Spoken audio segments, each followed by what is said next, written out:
জি বাংলাতে আসছে নতুন ধারাবাহিক তুই আমার হিরো। কোন সময় দেখা যাবে এই ধারাবাহিক?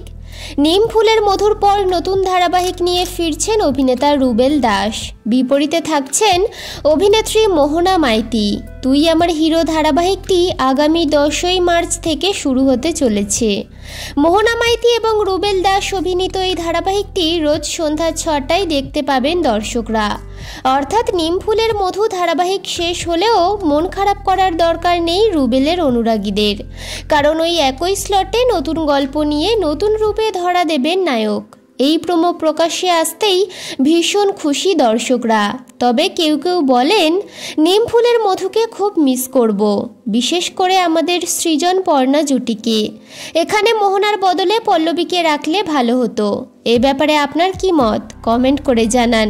টেলিপাড়ার এমনই আরও আপডেট পেতে চ্যানেলটি সাবস্ক্রাইব করে সঙ্গে থাকুন।